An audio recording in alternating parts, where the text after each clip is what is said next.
Rest Stop with Brad Restituto.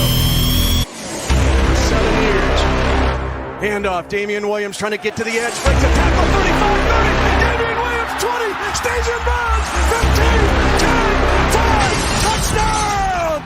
Kansas City! And the snap goes high over the head of Big Ben, all the way back to the 2, to the 1, and the Browns have it in the end zone, and they dive on the ball and recover it for a touchdown! Carl Joseph's got it in the end zone, a touchdown! Derek looks left, Derek gonna throw for the end zone, caught!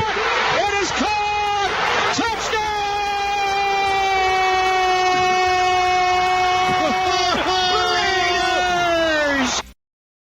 Good evening. Welcome to the Rest Stop. It's June 24th, 2021.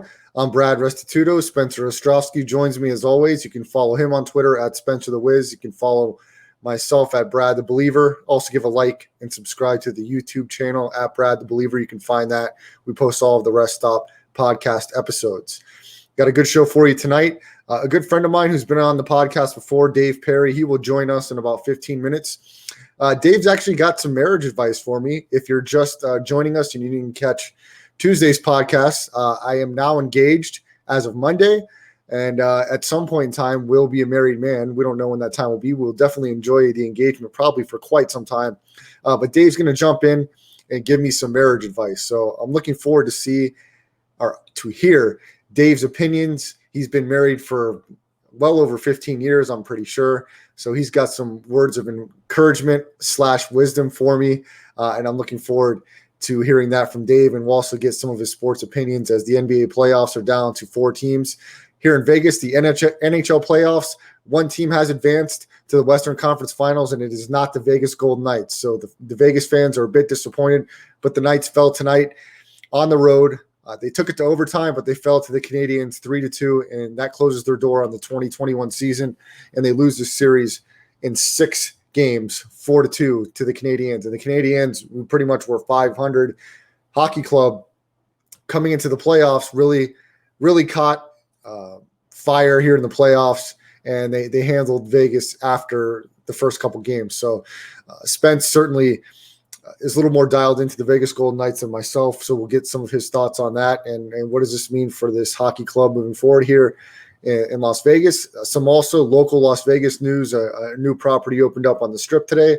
I'm not really happy with the property, so I'm not going to give them too much pub as we'll get into that another time. But pretty much the moral of the story here in Sin City is Vegas is getting back its life after this COVID pandemic is not completely off the picture, but it's more in the rearview mirror than it has been since it started over 18 months ago. So we're excited to get things going, get people back here in Sin City. Hopefully we'll have some more buffets opening up, some more conventions here in town, some more shows, which really are the lifeline of the city. But Spence, let's jump right into the NBA playoffs, the Western Conference playoffs, the Western Conference Finals. Game 3 tonight, the Suns had a commanding 2-0 lead in dramatic fashion, winning Game 2. Game 3 back at Staples Center. The Suns having Chris Paul back in the lineup after missing the first 2 games because of COVID protocol. We don't know the exact details, or at least I don't know the exact details of what exactly happened, but we do know that he was a go tonight, suited up, was healthy, and played for the Suns, but it didn't matter, and I thought it would. The Clippers hold home court, which they've done this entire playoff series, at least from a standpoint of coming into Game 3s. They've been down 2-0 in every series, and each and every time they've won Game 3 and Game 4. Tonight, the Clippers made it happen. They won the game 106-92 in a low-scoring affair. What stuck out to me statistically, Spence, is they out-rebounded the Phoenix Suns plus 12, and that department is about even on the offensive glass. The Suns had 11. The Clippers had 10, but it was 9 extra rebounds on the defensive end for the Clippers. Both teams shot fairly poorly. 37 of 82 from the field for the Clippers, 45%. I mean, that's not terrible, but if you look from the field, Paul George, 9 of 26 isn't great. Pat Beverly and Zubac, 3 of 8. a little under 50%. So I guess it wasn't terrible. They got some contributions off the bench. Luke Kennard had 9. Marcus Morris Sr. played 24 minutes, had 8 points. Nick Batum played 15 minutes. So it looks like a little bit of a change to the lineups here as Trevor Mann got majority of the run, 32 minutes for Trevor Mann. So some strings pulled by Ty Lue. Zubats played 33 minutes. Pat Beverly played 27. So going a little smaller here, the Clippers, it worked out tonight, and they really played extremely well defensively, holding Chris Paul to 5 of 19 from the field, Devin Booker 5 of 21 from the field, 1 of 7 from 3. So a nice job defensively by the Clippers, and they're right back in the mix. If they would have went down 3-0, we talked about the importance of that, Spence. That's almost closing the door and an insurmountable deficit to overcome. But the Clippers, they get one on the board tonight, and they'll be heading back to Staples over the weekend for Game 4 to try to even up the series.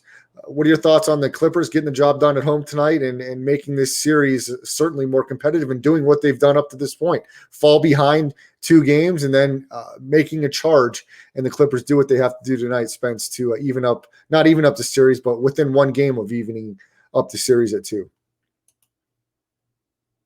Spencer dropped off there.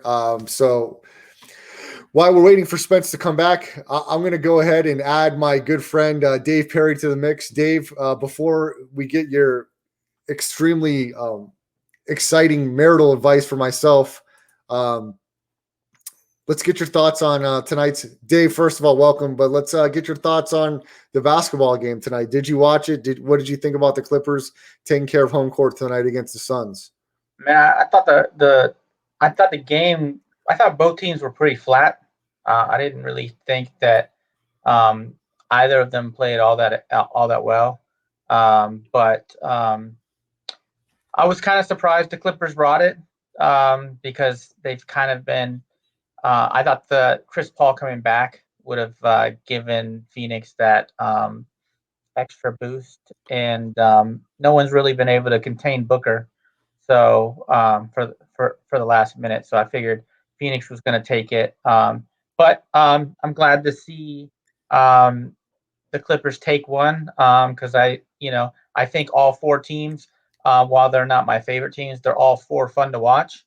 Well, not Milwaukee, but the other 3 are kind of fun teams to watch. So if the series go long, that's good because once basketball ends, then we're in that lull of crappy sports. Well, we got the Olympics this year, Dave, as they were kind of marked out in 2020 because of COVID. Do you have any interest in USA basketball and the Olympics coming back into the fold here in 2021? What are your thoughts on that situation? So I'm kind of, for me, I personally wish that we would go back to the college model. I kind of think that, having our superstars, or if we're not going to go back to the college model, maybe doing it like a rookie sophomore kind of thing, like we only pull players from the rookie sophomore, because I feel like once you start, having the dream teams every year, it doesn't make it fun to watch to me. I'm not interested in watching a game of, where it's 25-point leads every single time. I'd rather watch a competitive thing. Plus, I think it gives the younger guys an experience that they might never get. So if you go, you know what I'm saying, where the Durants and the Jameses and the Currys and the Hardens and stuff, they're gonna take up a spot if they want it. And if you make it to where it's like rookies and sophomores, then you kind of open it up to people that might not get to those levels, but still have the experience of bringing home a gold medal. Yeah, I see what you're saying there, Dave, but I don't know if I completely am on board with that, just due to the fact that I just don't think it's a walk in the park like it was in the 90s with USA basketball and Olympic basketball. I think the competition is certainly more stout than it's been ever. Just look at some of the top European players that have transitioned into the NBA. I know that the USA should still have a stranglehold on the competition, but I certainly don't think that if they had the college players in the mix or even some just rookies and sophomores, I think USA would be eliminated fairly quickly. I don't even know that they would be competing for a medal. That's just my personal opinion. So I mean, it is interesting. You certainly don't have 100% of the guys on board like that you would be accustomed to. Are we sure LeBron is playing in this? I don't think LeBron's playing this year. I think he made some reference of, he was going to watch Space Jam or something like that. I think I think this year is kind of a weird year because if you think about it, they had such a weird season with COVID. Then they had such a short turnaround. They had a late season start, then they had the short turnaround, and then they had this season. Even though it was abbreviated, it was still a long season. And LeBron already made a comment about I told you this was going to happen, yada yada yada. So I think that having the Olympics in the summer, I think some of the guys, at least the older guys, are more apt to be like, I don't want to play, give up my my rest period this off season as well, since I basically gave it over. All right. So Spence is back, but Spence, before you jump on here, we'll talk some sports here. Dave, let's get into the meat and potatoes of why I brought you on tonight. As you are aware, I am engaged for the first time ever, hopefully the last and only time ever. So we had texted. You texted me once you found out. We've been texting a little bit. And I thought it was going to be a great time to bring you on because you said you had some possible marital advice for me. And I am certainly not only taking notes here, but I am all ears and excited to hear. So would you like to start it off with maybe a couple key points, or should I just start rapid firing you, hitting you with questions about how to navigate this whole life after the girlfriend title is expired? Okay, so the first thing I'm going to tell you is for advice, because you're a gambler like me. You need to figure out a number of monetary amount that your wife, not your girlfriend anymore, but your wife will be acceptable of your losing, and that's what you lose all the time. So for me, but Dave, how does that work when you're a degenerate gambler? I understand. Well, I'm a degenerate poker player. So for me, my limit, where my wife doesn't get pissed off, is about like $200. Like if I told her I lost more than $200, she's gonna freak out, right? So it doesn't matter if I go to the casino and I lose $2,000. I'm gonna tell her I lost $200 because she doesn't need to know. Because if she knows, then that's death. On the other hand, you always tell her half of what you win. So if you win 5,000, you only tell her you won 2,500, because just like the government, she's going to take her cut. So you might as well say, if you won 2,500, you only won 1,250. Here's your 625, and keep it moving, baby. And then, happy wife, happy life. Okay, that's a start. That's Dave Perry joining us here, a good friend of mine. I've known him well over 2 decades. We're having him jump on and giving Brad the Believer here some much needed marital advice, as I am a newly engaged man, if you did not catch the podcast on Tuesday. Dave, so I have some serious marital questions I could use your advice with. So how do you navigate the whole comfort zone attention thing? Because once you're together a certain amount of time, you tend to get very comfortable. But with women, you can't get too comfortable because they need the affection, attention, love constantly, and the reassurance to know that that they are needed, desired, and wanted.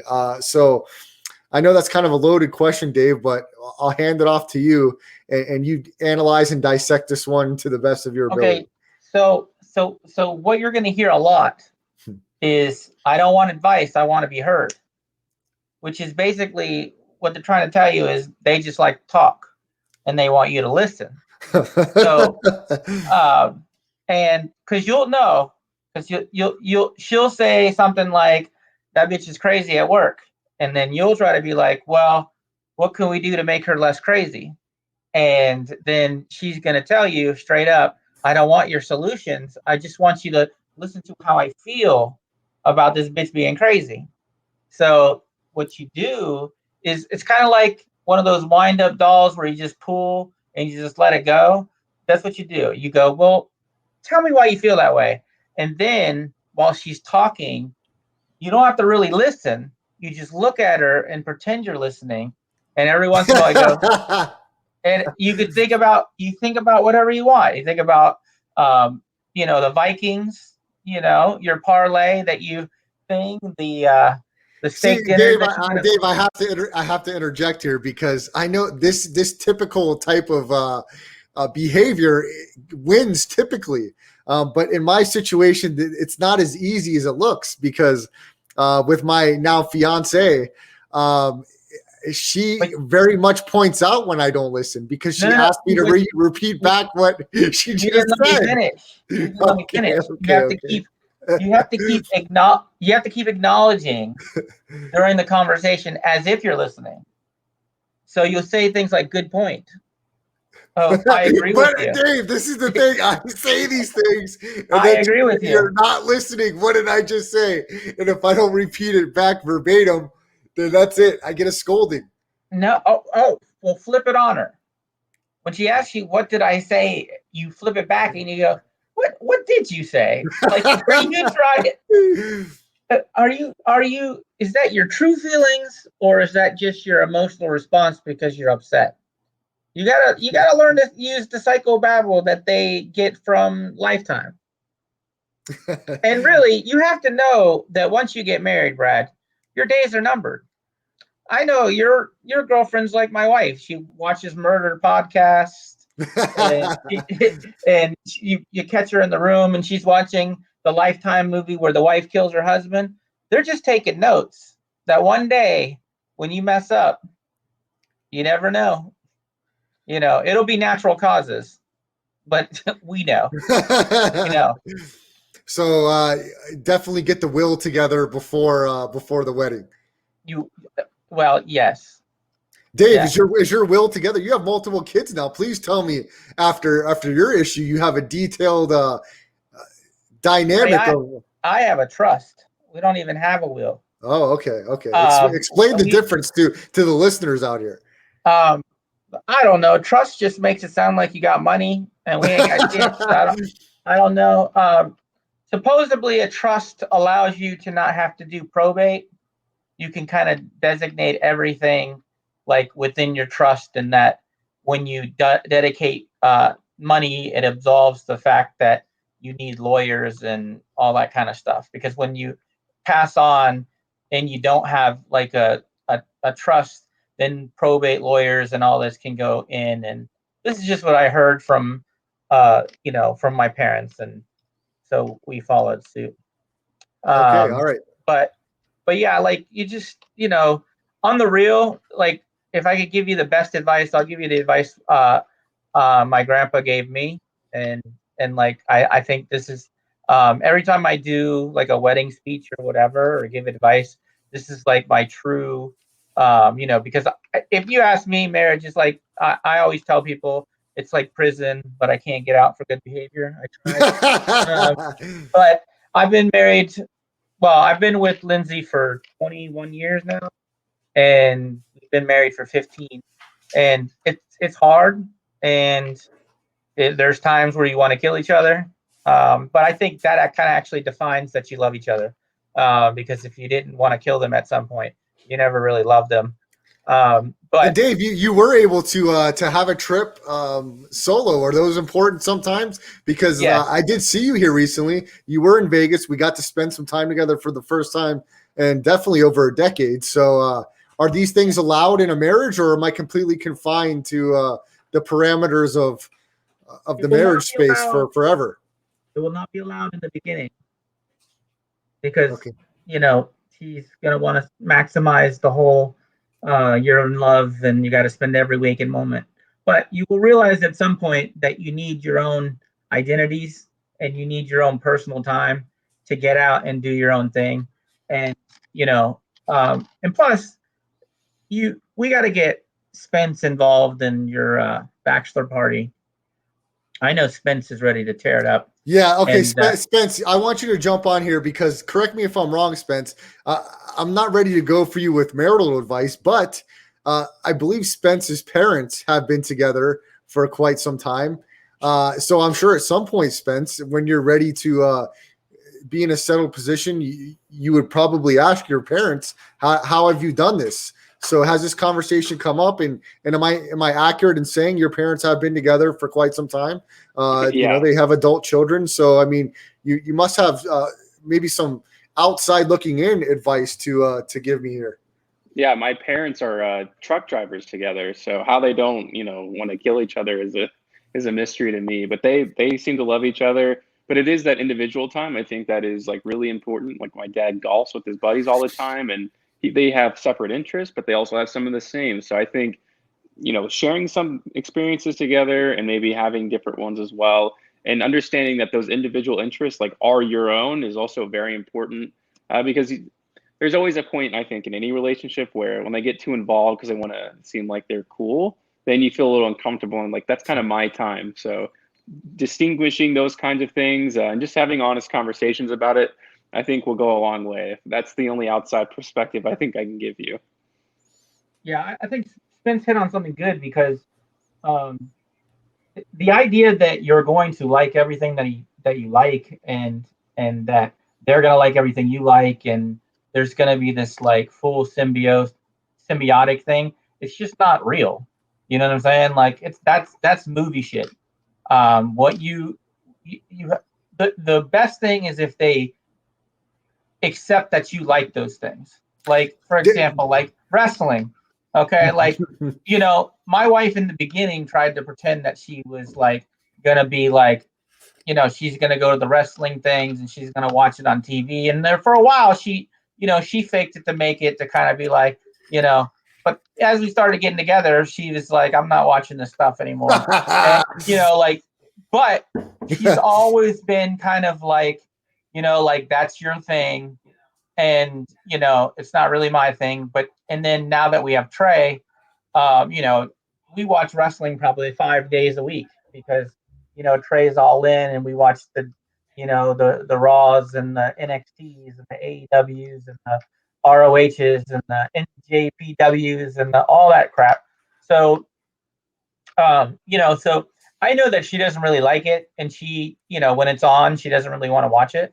But, she kind of like things and, and then I'll throw her a bone every once in a while and I'll watch The Bachelor and, crap that has, no interest with me. And, but I don't fake and act like, and like have like deep conversations about why, she didn't pick the douche with the red car. You know what I'm saying? Like I just. All right, Dave, I've got to throw a serious question out here. And this is more for my future wife that will probably listen back to this if she's not listening live. So I've tried to warn her to tread lightly on the whole honeymoon phase thing. The initial just love phase you're in the beginning of a relationship.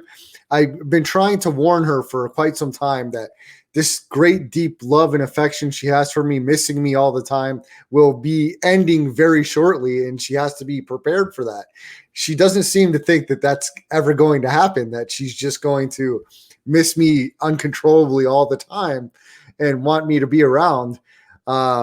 So how do we navigate this possibility? Certainly there's moments where that's not the case, but I think the overall sentiment is I keep trying to prepare her. You will hate me at some point in time, and you're going to have to be prepared for that. And how you handle that will be very important.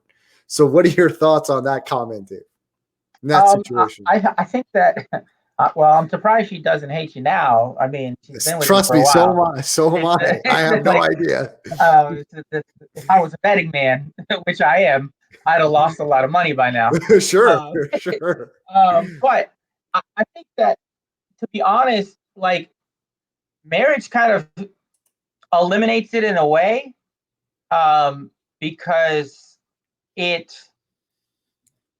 because it's already there. You know what I'm saying? Like like when you're in that mode to like lock it down, especially for girls, I think when they're in that mode, like I can only speak for my wife.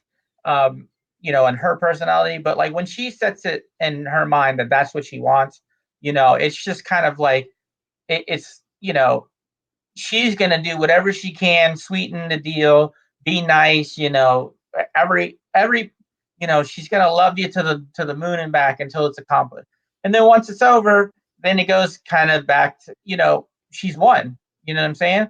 And it's just like the Lakers. Once you win a couple of championships, you have a few down years, where you're schlubbing Derek Fisher and Kyle Kuzma out there and saying win a championship. And then once you kind of have a couple down years out of the playoffs, you go back to the, what, maybe we should put everything into this, and you get a LeBron and an Anthony Davis, and you start, putting up chips again. So, but really, here's my advice, Brad, and this is the realest advice that I'll ever tell anybody. They always say that marriage is 50-50, but the truth is marriage is 100-100. So if you both can put 100% in trying to make each other happy, then you'll be together forever. And that's how often do you have to put in this 100%? I mean, well, what I'm saying is like, if you just like, you can have your own life as long as you understand that you guys are together. You know what I'm saying? Like, it's like, I go on trips, by myself. Lindsay goes on trips by herself.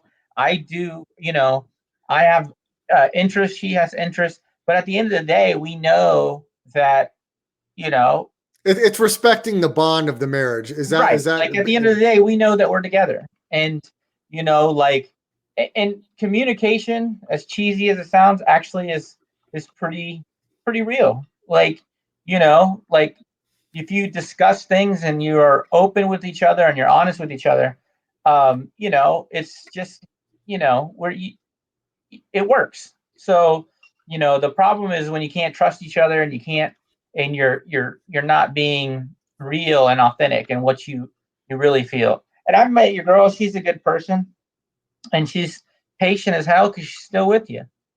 And I'm sure she's seen you punch a wall because the Vikings blew a lead, or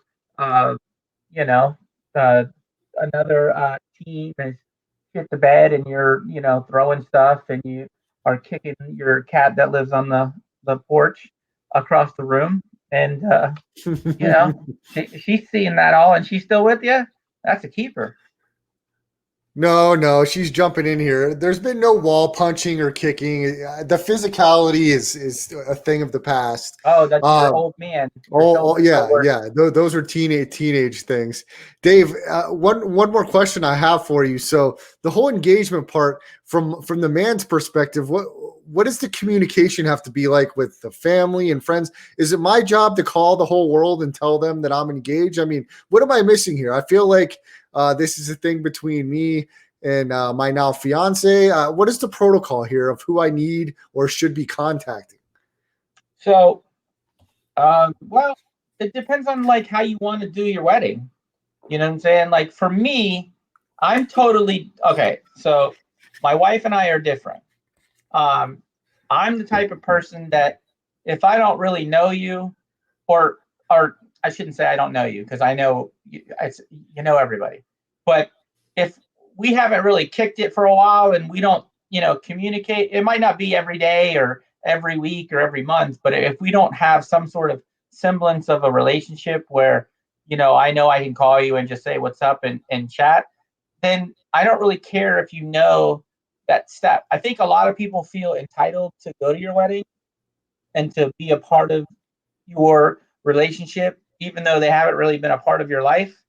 You know what I'm saying? Like, I remember when we were going through our wedding and stuff, and when people would find out, people that I was like really close to 5-6 years prior, it's like, oh, I didn't get an invite, or am I going to be getting an invite to your wedding? And it's like, bro, I haven't talked to you in 4 years.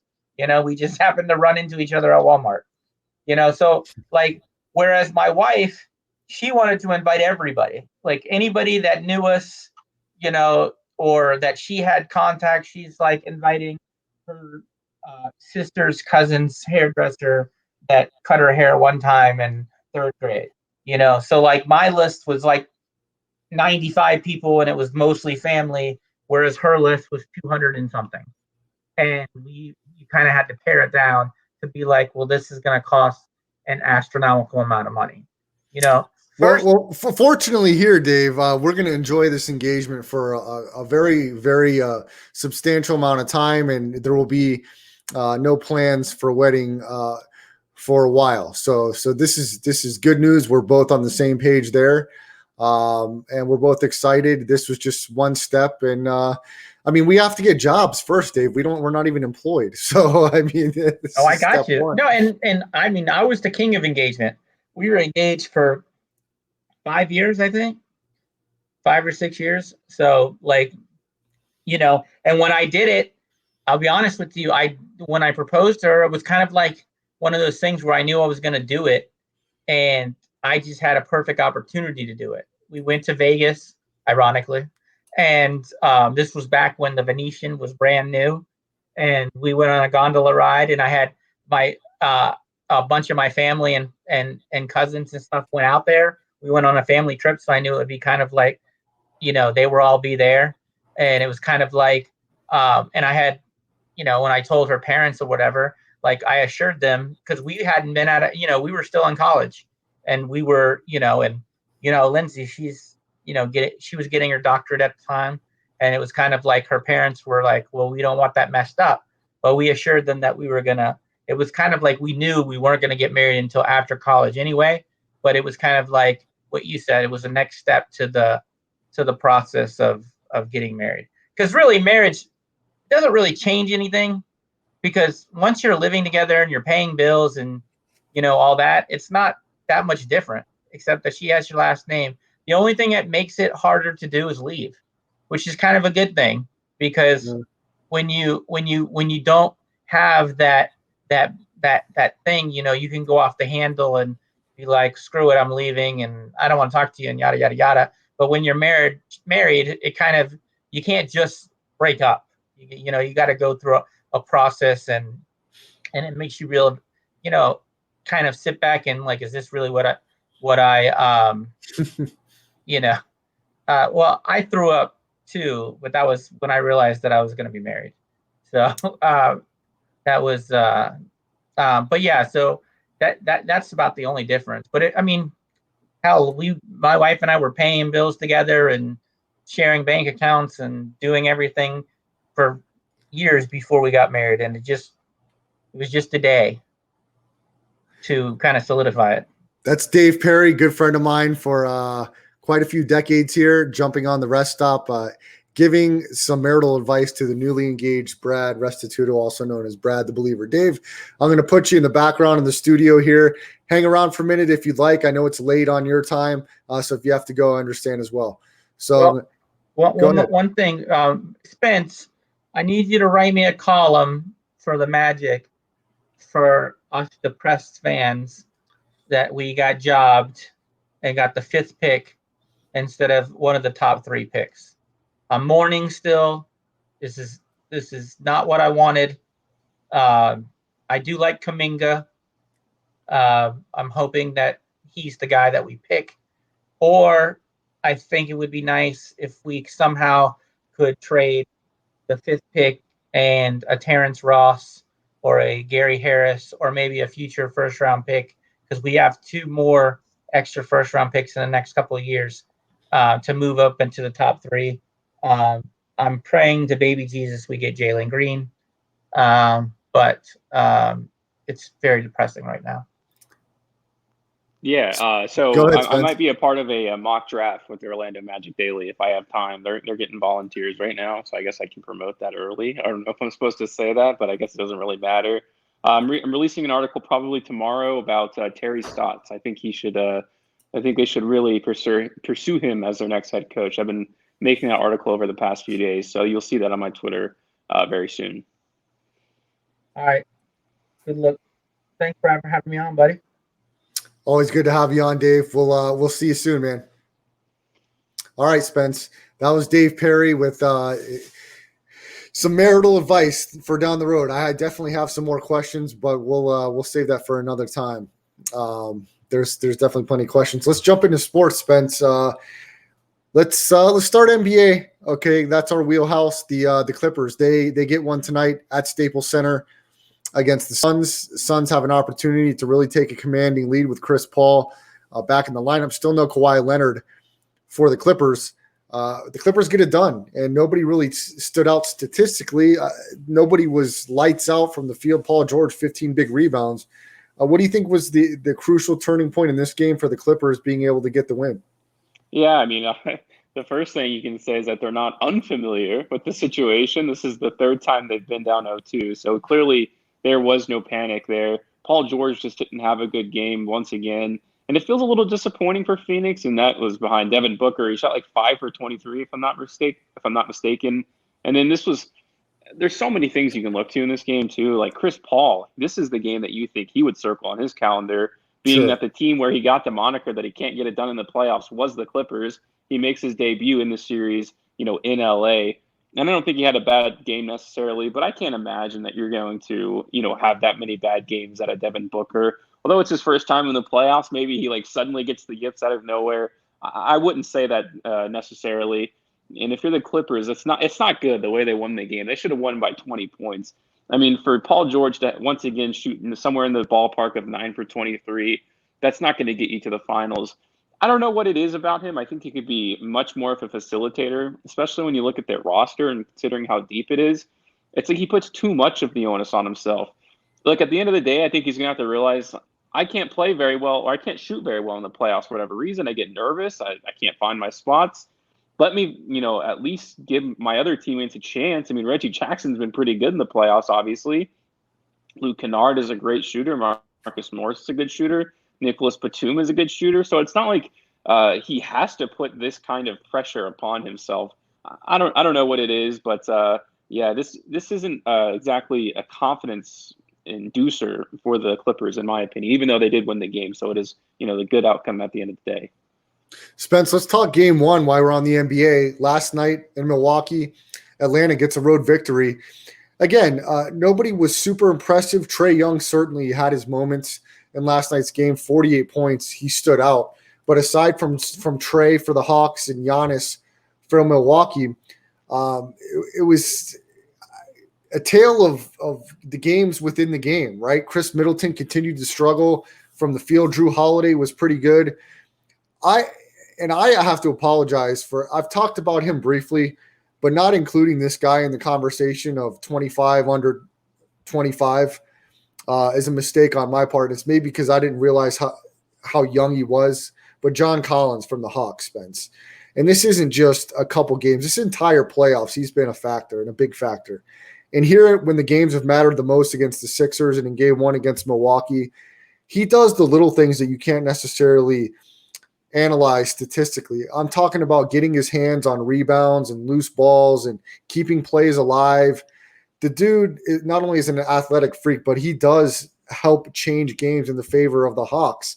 He's in a very important piece, and he was key as a sidekick in this one to really helping Atlanta overcome and stick around. The Milwaukee had a chance, the Bucks, to really separate themselves from Atlanta in this game, and Atlanta kept hanging around and ended up winning the game at the end. Do you think this series could go 7 games? I told you I really like the Hawks, and they're the first team to defeat Milwaukee at home this entire playoffs up to this point. Yeah, and I keep joking about at work, at pregame and straight out of Vegas. I say they're going to continue to be 7-point dogs, and they're going to continue to be doubted until they host up the finals trophy. It's like it just feels that way, that nobody thinks that they can do it, in every single game they do. There's a few alarming things in this game, like the bench for Atlanta was just horrible at the end of the day. I think they all had negative plus minuses, meaning that anytime they tried to bring in a second unit, they were losing them the game. And then most of the starters, I think, had pluses. And so that would be a good thing if you're looking at the Bucks side. You could say that the Bucks just straight up didn't shoot well, and they didn't. But on the same, on the same breath, like I think Atlanta also shot somewhere in 20% from 3-point range. So I'm not going to say that, oh, wow, like this is going to be way different now because the Bucks are going to shoot better, because I imagine that Atlanta will too. Like they're going to have to change up the way that they guard Trae Young at the end of the day. That seems pretty obvious. But here's the problem, and I was thinking about this. We've seen this in the playoffs so much this year, and it's caused teams to just straight up lose games. way back in the day when, the game first started changing, there was the idea of being able to switch on anything. That's how we phrased it. Not switch everything, was being able to switch when you need to. Can your center switch for this possession if the screen goes that way and they have to do it? Now, if you look at the way the Clippers have played defense against Luka in the first 2 games, and now what the Bucks did in game 1, it's literally switch everything, meaning you can set a soft screen and then the defender will switch. So, I mean, imagine if LeBron James was given these kinds of looks, he might never lose a finals in that, okay, you just point, I want this guy to guard me. Come here, come set me a screen. Everybody clear out. I mean, that's just no way to play defense. It's about confusing them. It's about double teaming off of screens if you need to. But there's no one good defensive philosophy in the NBA in that, oh, this is how we're going to do this. No, you got to say situationally, this is how we want to guard it. I don't really understand what this blanket approach is to games and why it takes certain coaches multiple games to then adjust, like the Clippers did against Luka when they did start showing him the double team when he, was a high screen and roll on the left and right hand side. They trap him on the corner when they have that much space. So we'll see if Milwaukee does that. I mean, I know Budenholzer has been under quite the scrutiny this offseason and his inability to adjust, but clearly he did that to a certain extent in the Brooklyn series. And I would imagine they're not going to let Trae Young score 48 points once again in game 2. I agree with that. And it certainly looked like Milwaukee had control of this game. So I do not think by any means, and I don't think by this game when anybody thinks that Atlanta is going to run through this series. I still think they can win the series. I actually had a ticket.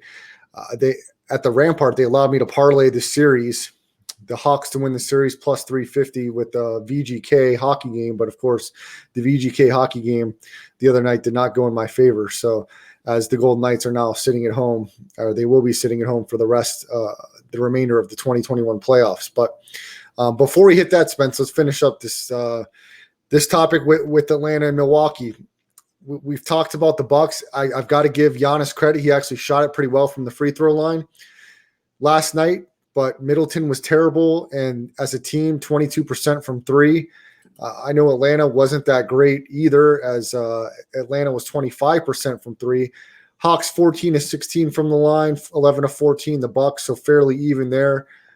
It just came down to key moments, and you may not have any highlights, Spence, but we definitely should have. We'll pull it for next show if we don't have it. The Trae Young kind of alley-oop off the backboard to John Collins was sensational to be able to pull that off in game. And something I talked about with you, again, something you cannot analyze in the box score. The Hawks just have a juice about them, Spence, that you can't really put into stats or plus minus. There's just a type of energy about this team where they're never out. And if the Bucks, if it doesn't matter if it's the Bucks, if you're any team and you don't put them away when you have a chance, they're in it. And Trae Young, he is young, he is confident, and he has energy for days, Spence. This guy is on a juice factor, dude. This guy is lit up with confidence right now, and it doesn't matter if he's injured with a shoulder or anything. This guy seems to be on a mission. It's infectious. John Collins, his juice is off the radar, and if they can continue to get other guys to buy in along with Nate McMillan, this team is so dangerous. They're already 1-0 in the Eastern Conference Finals, and Milwaukee's got to be careful. Milwaukee at times looks like a tired team, Spence. They certainly exhausted a lot of energy in that last series against Brooklyn. It was back and forth. It looked like they were down and out.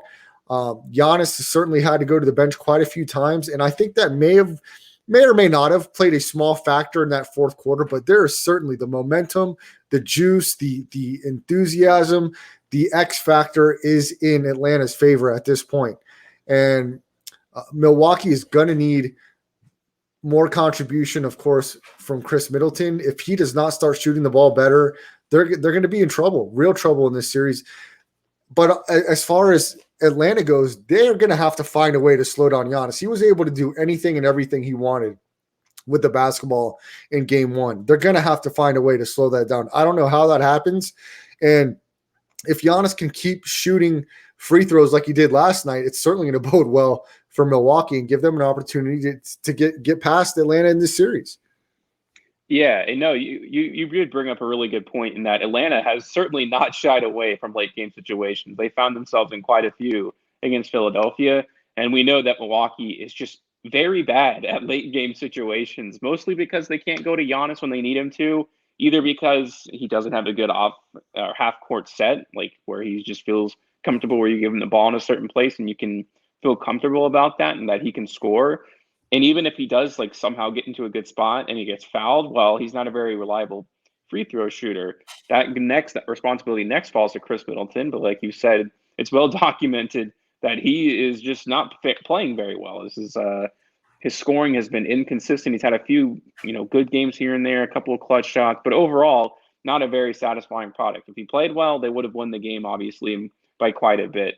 So Milwaukee's going to have to depend on playing really well in the first three quarters and hopefully give themselves enough cushion to come back. But Atlanta's also had a lot of great comebacks this year. It's really not a perfect matchup for Milwaukee in any sense, especially for a team that has so much confidence as they do and that nobody thinks they can do it. So they're just feeding off of that energy and continuing to outperform expectations. It's a fun series, and I'm kind of rooting for Atlanta.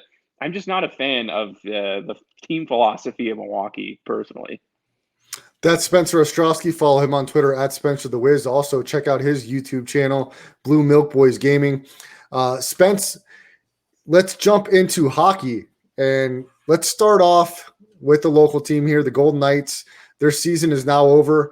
The Montreal Canadiens, they pretty much dominate after game 2. And the Knights are going home early. Very disappointing. They were a heavy favorite in this series. They just could not figure out a way to overcome Price, the goalie for Montreal. And it's going to end up in disappointment. This is very disappointing for the Golden Knights, who are a big favorite here after overcoming a Game 7 and the first round series against Minnesota. And then the best team record-wise in the league, Colorado. They beat them in 6 games. Coming into this series as a big favorite to lose in 6 games. Very disappointing for the Vegas Golden Knights, Spence.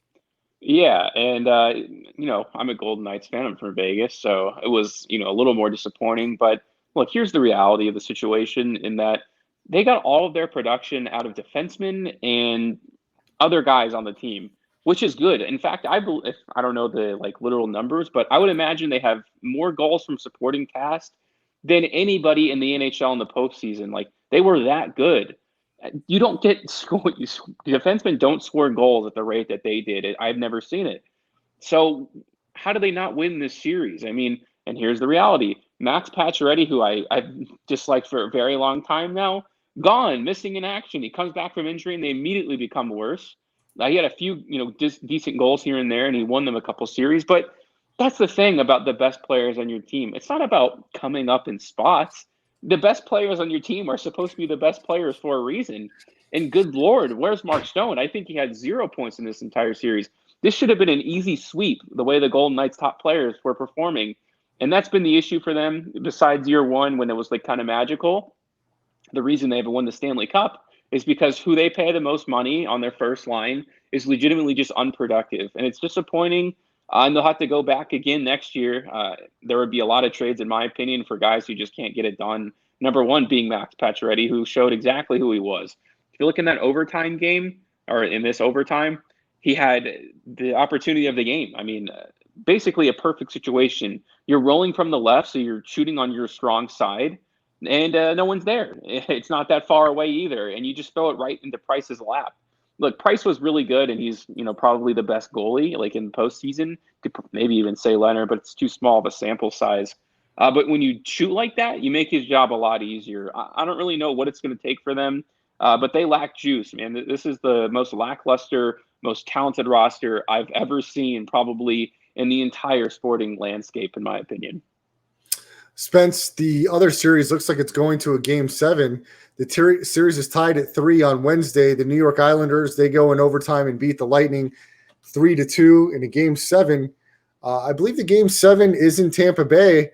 Tampa Bay, after a huge victory in Game 5 by winning 8-0, a huge bounce back by the Islanders. This is not by no means. We're one game left in the Eastern Conference. I'm not sure how close you followed it, but It's quite impressive for the Islanders after getting annihilated 8-0 to come back in overtime, tie the series at 3 games apiece. And now it all comes down to a game 7 tomorrow, Friday night in Tampa Bay. The Lightning sit as a -160 favorite. Winner goes to the Cup Finals, Stanley Cup Finals, to take on the Canadiens. Yeah, the only thing that I think was a factor in this game was Kucherov. I don't know if you can look at the box score. I can't really. I'm on my phone. But Kucherov got hurt in the game that they won, like by a lot. So if he's not playing, I mean, it just changes everything. I just talked about for the Golden Knights, Mark Stone being absolutely absent, meaning he had 0 points in that entire series. Kucherov had a point in every single game in that series, win or lose. So they need him very badly. And again, I think he's had one of the most impressive runs I've seen in recent sports memory that's been swept under the rug. A guy who missed the entire season and then comes in the playoffs and immediately dominates. That is something to commend, something that is extremely impressive. And we'll see. But from what I know, what I've seen like pretty briefly, New York is a very, wild team. And, they just seem to kind of rally behind the situation of being a little rough around the edges, but talented enough to get them through. We'll see. It'll be very entertaining. I'll keep close attention to that game 7 for sure. Spence, as we wrap up tonight's show, we'll go back to the NBA. And of course, if you missed any part of the live podcast, check out the audio version of any of this show on any of your podcasting platforms, Google, Spotify, Audio Boom, iTunes, and search Landry Football Conference Call. The rest stop will be underneath there. Also, we post the podcast on LandryFootball.com. Watch us live, twitch.tv/Chris Landry Football, and like and subscribe to the YouTube channel, Brad the Believer. Every Tuesday and Thursday, 9 to 10 Pacific time. And if by chance that changes, we'll notify you on one of the social media platforms. Spence, let's talk about the NBA hire. Rick Carlisle, not out of a job long as the Indiana Pacers bring him in to be their new head coach. Was this guy the most coveted free agent coach of all the teams looking for a position? And if so, how does this fit in with the Pacers and what they're looking to do moving forward? No, I mean, I really like their roster. No one pops up out of the page for you, but certainly in the East, and we've seen what Atlanta's been able to do. I'm not saying he's going to be able to emulate that immediately, but you don't have to have the most talented team in the entire league to get it done. You need a coherent team strategy. And as I'm looking at the job vacancies for Rick, I mean, there was the Pelicans, but how different is the situation that he left, from the Mavericks? When you look at it, he left because he says it's mutual. I don't agree personally. I think Luka cleaned house and he kind of forced him to. So when you look at Zion, he's essentially doing the same thing minus the GM. So I was like, talented team, but I can't imagine that'd be too fun for him. Orlando, was probably another one, but that's a bigger project, and I don't think he was interested in starting from the ground up like some other coaches might be, like Terry Stotts. I get the feeling might be in that situation, and that's why I'm releasing an article tomorrow on the Orlando Magic Daily, or probably in the next couple of days, where I think that he would be a really good next coach for them. So he wanted a situation where he could come in, where there's no, I don't think he was opposed to a superstar, but certainly like the team environment was important to him. And the Pacers are ripe for making a run next year of some sort, maybe not to the finals, but Malcolm Brogdon, we know, is a very good player. TJ Warren opted into season-ending surgery because he hated Nate Bjorkgren so badly. Who else do they have on their team as I'm going down? Domantas Sabonis, Miles Turner. So it's not like they're going to struggle. Like they will absolutely have high expectations. I'll put them as high as the 4 seed. I think they can get up there. And maybe even higher. Depends on the injury situations for the teams up top. Depends on what the 76ers do this offseason. So there's no doubt, when you play a full schedule, which I think they will next year, you'll find a situation where you're playing mostly East teams. And we know the East is historically pretty weak. Maybe not as much now, but there's a lot of bottom feeders. So you get a lot of easy victories throughout there. And then now we know there's a whole resting problem with how many injuries they were this year. And I don't think they'll ever run into resting problems. Domantas Sabonis is pretty cement in his kind of stance on that, in that he wants to play every game. And considering he's the leader for the team, I think he'll kind of have that go throughout the team where they'll want to play every game, and the regular season will be like their championship in a certain sense. And he's a good coach to do that. He's already brought this team to the conference finals in 2007, that team with Reggie Miller. So it's not like he lacks experience with the franchise. It's not like he lacks experience making deep postseason runs. This is a really good fit. I think this is one of the smartest hires Indiana's had after a ridiculous firing of Nate McMillan, I guess, just a year ago. Spence, as we wrap up, let's give out some winners for the 2 basketball games tomorrow night in Milwaukee. Game 2, Hawks-Bucks. Milwaukee sitting at a 7.5-point home favorite, over under 226. Anything stand out to you there? I'm sorry, what was that game? It's Atlanta-Milwaukee tomorrow night. Game 2, Milwaukee 7.5-point home favorites, over under 226.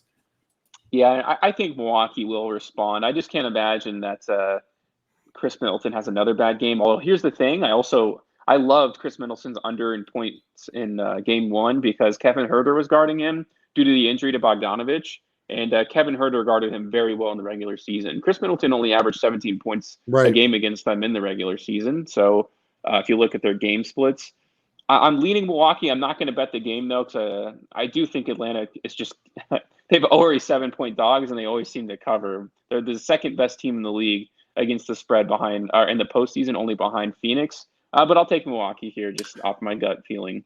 Well, that's the reason I'm going to ride ATL until it falls off. 7.5 is a big number, and I'll go with the Hawks.